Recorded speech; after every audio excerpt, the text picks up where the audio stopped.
Pakistani, India, Spanja, po lejohen që të vinë edhe të blejnë naftë. Ato që kanë patur cisternat më herët, që kanë patur cisternat dhe kanë bler naftë nga Kuwaiti, nga Arabia Saudite, me disa negociata, këta edhe me një haraç prej $2 milion, Irani po i lejon që të dalin. Por këtë tutje, vendet e vetme që Irani po lejon të shesin naftë, është Iraku edhe Irani. Do Malajzia të blej naftë, sot për shembull Malajzia me Turqinë, se kanë qenë disa cisterna turke që kanë bler naftë në Irak, cisterna turke i ka lejuar Irani që të dalin që do i sjellin naftën Malajzisë. Pra Irani tani është bërë ai padroni i Gjirit Persik, dhe këdo Irani shet naftë, por nuk do Irani nuk shet naftë. Në anën tjetër, Irani është duke luajtur diplomatikisht, sepse amerikanët akuzojnë Iranin sikur kanë mbyllur ngushticën e Hormuzit. Falë iranianët thotë jo, më nuk e kemi mbyllur.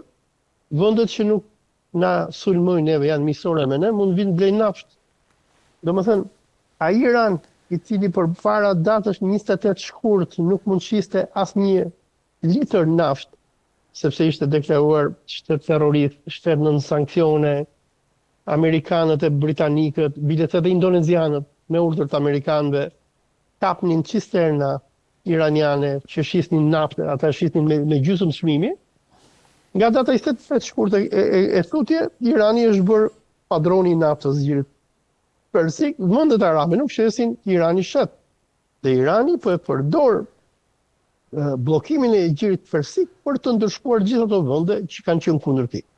Amerikanët dhe izraelitët, nuk lejohen dhe kompanitë e tyre, por Irani për shembull nuk po lejon edhe cisternat indoneziane. Pse nuk po lejon? Nga që në janar Indonezia bllokoi një cisternë iraniane që shiste këtu afër meje naftë kontraband, që nuk e lejonin amerikanët, me urdhër të amerikanëve ata e konfiskuan cisternën dhe tani Irani thot Indonezisë, a do që të blesh naftë? Na liro cisternën tonë dhe pastaj hajde se flas. Pra Irani ka marrë në dorë tregtinë botërore të naftës, e ka bllokuar, shet me pikatore ndaj atyre vendeve që i do qefi Iranit dhe shantazhon. I vetmi vend që Irani nuk ka shantazhuar është Kina, që ka aleate, Rusia, e cila nuk ka interes në Gjirin Persik se ka naftën e saj, dhe këto vende që po i qëndrojnë urt e butë Iranit.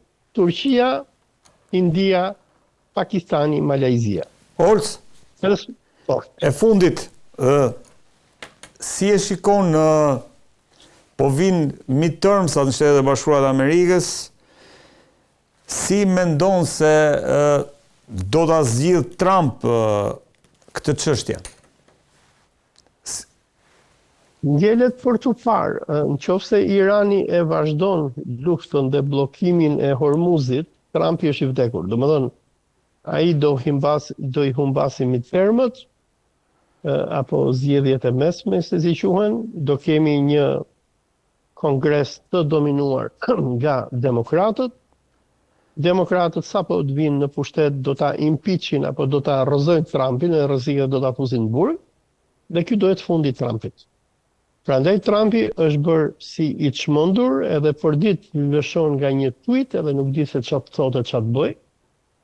Por ngjelet për të parë se çfarë do bëj, se Trumpi është njëri i çmendur. Këto rebelimet e gjeneralëve, të cilët po i dalin kundër si Trumpit, si këtij kamarierit që ky e bëri ministër të luftës, Pete Hegseth, tregojnë rebelimin brenda ushtrisë amerikane, po tregojnë edhe çmendurinë e Trumpit, se Trumpi bile tregonin ca gazetar amerikan para se ditësh që Trumpi nuk e ka idenë e luftës, dhe çfarë i bëjnë këta lëpirësit që ai ka mbledhur rreth tij, kur ai pyet se çfarë po ndodh për luftën, vetëm i tregojnë ca video që i marrin nga ushtria amerikane, se janë bombarduar ura, shkolla, spitale, shef kështu bombardime, thotë shumë mirë, më rregull. Se ky se ka idenë e luftës. Por çfarë po ndodh në këtë moment është se dhe rreziku që mund t'i vijë botës është se Trumpi, duke qenë një njeri psikopat, por i gjendur në një situatë shumë kritike, mund të keq përdoret nga Netanyahu, dhe të hedhë edhe bomba atomike, dhe të vrasin me miliona njerëz. Është ky skenar po thuan tavolinë? Po ky është skenari që Benjamin Netanyahu shtyn natë e ditë që të bëhet, por Trumpi është nën shumë presione nga ushtria amerikane, nga që ushtria amerikane i thotë dëgjoj, nëse ne do e hedhim bombën nukleare, e para nuk e dim se çka Irani, se iranianët nuk po trembën, biles iranianët po thonë nëse ju do na goditni edhe ne do t'i përgjigjemi, kemi surprizën tonë. Dhe gjëja e dytë është se nëse Trumpi e përdor bombën nukleare do ta përdorin ndoshta edhe rusët në Evropë, mund ta përdorin edhe kinezët gjatë, dhe kjo do sjellë një shkatrim masiv të njerëzimit. Pra, ushtarakët amerikanë që e dinë bombën nukleare janë shumë të trembur nga përdorimi i saj, por varet për të parë a do të arrijë Trumpi që të imponojë dëshirën e tij në ushtrinë amerikane, apo ushtria do ta rrëzojë, do ta arrestojë, do ta fuzojë në burim.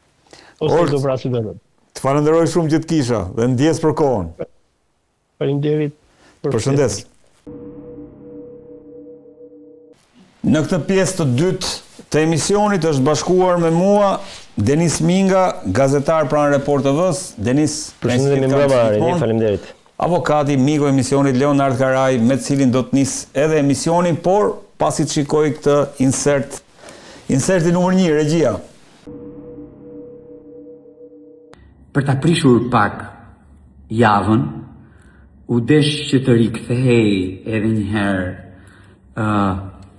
praktika e të shkuarës në lushnjë divjak, po edhe me gjërë në fjerë dhe kështu me radhë. Shikoni, unë nuk arrita kuptoj këtë historinë që një udhëheqës shkon bën mbledhje në 105 pa deputetin. Një udhëheqës krijon një grup me të cilin të komunikoj e me një arsye deputetit mos di. Mos u lodh një kot. Nuk ka gjë që ndodh në 105 e që mos ta di unë. Kjo është e para. E dyta, natyrisht që kjo është një gjë jo produktive. Patjetër që të mbledhësh atë strukturën e drejtorokracisë. Avokat, u mendua sikur ajo çarja në Partinë Socialiste, një pjesë e komentatorëve thanë që është e stisur, është vetë Rama që qëndron pas këtyre lëvizjeve. Tani më kemi një rast flagrant ku Erion Braçe, një nga zërat më spikatur në Partinë Socialiste, një socialist i vërtet, le të themi, që përfaqëson zërin e antarëve të Partisë Socialisteve prej fillimit të krijimit të Partisë Socialiste, është penguar që të marrë pjesë në atë që konsiderohet mbledhja e Partisë Socialiste në njësi numër 5. Si e vlerëson këtë moment, sepse do dalim edhe tek Partia Socialiste, se çfarë po ndodh, por edhe kjo nuk ishte dëgjuar që u gjetë një armik tjetër brenda Partisë Socialiste pas shumë armiqve që ka prodhuar kjo forcë politike në qeverisje gjatë këtyre viteve fundit, kryesisht ata të cilët deri dje merreshin në hetim nga SPAK-u ose edhe në gjendje penale. Rasti konkret, zoti Braçe fatmirësisht nuk ka as edhe njërin nga këto. Pra nuk është në hetim, nuk është përgojuar, përflolur për afera korruptive, pavarësisht se ai ka mbajtur pozicionin e zëvendës kryeministrit për disa kohë në qeverisjen e zotit Rama. Ashtu si ku do e thënë ti, është një nga ata socialistët të vetmit që kanë ngelur në Partinë Socialiste, është i vetmi nga plejada e vjetër e zotit Nano, ai është, nëse nuk gaboj, deputet që prej 1996-s, dhe as kush tjetër në atë grup parlamentar nuk ka kaq shumë vite në Parlamentin Shqiptar sa kundër për sa i përket të pjesës të Partisë Socialiste, sepse në krahun tjetër pastaj është Berisha ai që të thyen lapsin me Tritan Sheun. Dhe teorikisht ashtu si kundër me Përgdheli apo me Ndoshta Tritan Sheu, se Berisha ka një shkputje disa vjeçare si president, kështu që deputet ka qenë prapë se prapë. Jo, nuk ka qenë po ke drejt. Në 92 ai nuk ka qenë deputet, se ka qenë president, ke shumë drejt aty. Tritani po. Po. Ashtu. Ndoshta me Përgdheli Rama apo me ndonjë kunj nga mbas atë shprehjen e famshme që tha para disa ditësh, Erion Braçe është një institucion i Partisë Socialiste. Teorikisht është një institucion i Partisë Socialiste, duke e parë në këtë lloj sensi dhe më bën shumë çuditë domethënë që nuk arrin as ta ftojnë, pra e bëjnë armik menjëherë sapo ai shpreh një mendim, një qasje që në fund Braçi është deputet i te njësia 5. Te njësia 5. Jo vetëm deputet, po përgjegjës për njësinë 5. Përgjegjës për njësinë 5. Kështu që Përgjegjës politik. Kështu që më duket domethënë një shkarje politike nga një anë apo edhe një inat i përbrendshëm nga ana tjetër e leadershipit Partisë Socialiste, leadershipit themun. Aty leadership njihet vetëm zoti Rama dhe zonja Balluku, po flasim leadershipi. Dhe për ta bërë çikës edhe më për t'i vënë pak teori konspirative, unë besoj fort që ashtu si kundër në 2025-ën, edhe këtu mund të ketë dorë zonja Balluku. E them këtë sepse zoti Erion Braçi është larguar nga qarku i Fierit, ku ai ka qenë përgjithsisht Fier Berat Lushnji ka qenë zoti Braçi të gjithë sa në Divjak, ajo zona Divjak. Po ajo zonë ka qenë gjithmonë deputeti asaj zone, është larguar pikërisht sepse nuk ka dashur. Zonja Balluku që shkoi aty drejtuese e qarkut, nuk donte domethënë të kishte askënd tjetër përveç se ata deputet ose ata njerëz politik Partisë Socialiste të cilët donte t'i vendosë vetë ashtu si kundër ndodhi. Ka përshtypje që edhe në këtë rast ka një lloj dore zonja Balluku sepse që në momentin kur zoti Braçi shpreu dëshirën, ambicien për të kandiduar për kryetar të Bashkisë Tiranë, duket se aty gjërat domethënë kanë filluar që të bjerrin vetveten në një mënyrë apo në një tjetër. Unë nuk jam votues i Partisë Socialiste, jam votues i Tiranës, por në rast se do kisha qenë një ditë të bukur, në rast se gjithmonë. Po s'ka për ndodhur, kam përshtypjen që do isha votues i Partisë Socialiste midis Orgeta Manastiliu dhe Erion Braçës do zgjidhja në 99,99% zotin Braçë përkundrejt zonjës Manastiliu për vetë natyrën dhe mënyrën dhe qasjen politike që ka zoti Braçi. Do dalim te Tirana. Jo, e thash sa për Edhe PD-ja ka ndryshime për Tiranën, prandaj do flasim. Shiko, unë lëvizjen e zotit Braçi, sigurisht ai bazohet tek parimi dhe në një farë mënyre ka të drejtën e tij edhe të shpallë kandidaturën, por është një kandidaturë në një farë mënyrë për mendimin tim është pak shumë e sforcuar, sepse pse e them këtë? Partia Socialiste nuk është një parti që lejon garën për kandidaturat. Në kjo Braçi e di më mirë se sa vetë të tjerët, sepse ai vetë është zgjedhur zonës kryeministër pa garë. Pra një ditë bukur e zgjodhi vetë Rama pa garë, e caktoi me emërim e njoftim se marr patutën që vetë Braçi përdori para ca ditësh, Partia Socialiste është bërë parti njoftimesh. Edhe vetë Braçi është një zonës kryeministër njoftimesh. Pra i ditë bukur u bë zëvendës kryeministër pa e ditur. Pse e them? Pa e ditur, po jo pa e merituar. Po nuk ka rëndësi kjo. Nuk ka rëndësi kjo. Partia Socialiste sot ka arritur në pikën që nuk diskutohet fare kush do jetë ministër ose kush nuk do jetë. Mirë keq dikur kishte diskutim, pavarësisht edhe dikur kryetari vendoste. Sot ja kanë lënë edhe vetë Braçi e ka dorëzuar, e ka deleguar me vedije këtë pushtet politik që çdo gjë ja kanë lënë në dorë kryetarit Partisë Socialiste. Dhe po ti pyesësh deputetët thonë është nomenklaturë e kryeministrit. Skuqsojnë ata thonë ndryshe apo? Po dakord pra, po kjo ç'është? Ky është qendrim politik. Sepse po ti ishte ndonjëri të thoshte që shikoj se nuk i ka fituar Edi Rama zgjedhjet, por i ka fituar Partia Socialiste. Për sa kohë i ka fituar Partia Socialiste, kryesia e Partisë Socialiste zgjedh dhe ministrat. Kjo është logjika. Po, normalisht. Sepse është ndryshe për shembull në Francë kur fiton një individi dhe individi ka të drejtën e plotë të vendosë dhe emrat. Është sistemi ndryshe aty. Është sistemi ndryshe. Ne jemi një sistem, për shembull, ju jeni të bindur që pavarësisht se në Itali aty kemi një koalicion partish, po Meloni nuk vendos dot çdo gjë, se janë ekuilibrat në parti. Po, kjo është e vërtetë. Për fatin e mirë apo të keq të socialistëve, nuk e di këtë, se është çështje e tyre. Në Partinë Socialiste nuk ka më ekuilibra. Tani Braçi e di këtë. Aty, sepse po të kishte ekuilibra, Braçi si socialist i vjetër do vinte me një grup socialistësh po të vjetër dhe do i thoshte kryeministit, kjo është platforma jonë, për Bashkinë e Tiranës ka nevojë për garë, nuk duhet me njoftim.